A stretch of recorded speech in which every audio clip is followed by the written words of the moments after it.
Avraham a récupéré un évier.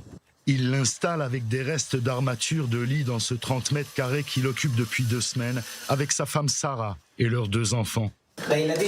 Les enfants se douchent dans cette bassine, les parents avec un seau ou ailleurs. Certes, avec ses canalisations de fortune, cet avant-poste sauvage a des allures de camp militaire, ce qu'il fut d'ailleurs. Ce n'est pas de tout confort, mais ça ne coûte rien.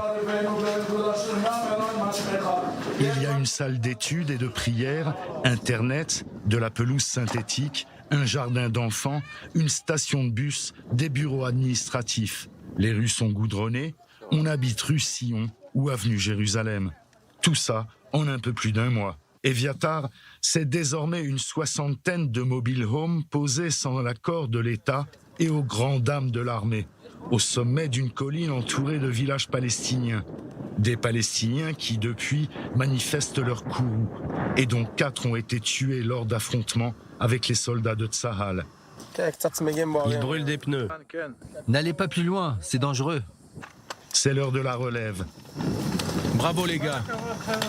Amichai est membre du conseil administratif. Comme Avraham et l'écrasante majorité des nouveaux venus, il vient d'une autre implantation. On n'a que 5 poubelles, toutes sont pleines. Et on a 51 familles, 300 habitants.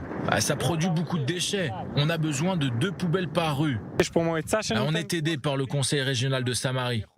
La première pierre, ou plutôt le premier mobile home, a été posée en mai pendant les derniers jours du gouvernement Netanyahou, alors que la police israélienne essayait de rétablir l'ordre à Jérusalem et dans les villes mixtes juives et arabes, et que l'armée se battait contre le Hamas à Gaza.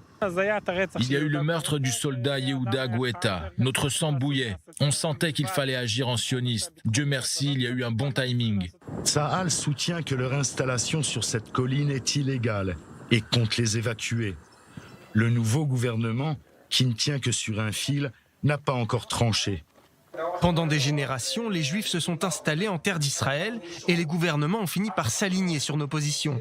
Si on ne fait que parler, personne ne nous écoute. Mais si on coince le pied dans l'embrasure de la porte, ils sont obligés de nous prendre en compte. Ils n'ont pas le choix, nous sommes là.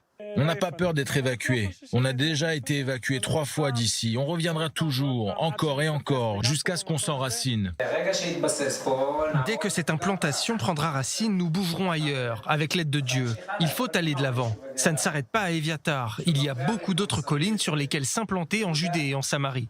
Ils sont convaincus que ce mouvement perpétuel, cette obstination constante et consistante à construire et reconstruire ce qui a été détruit, fait leur force.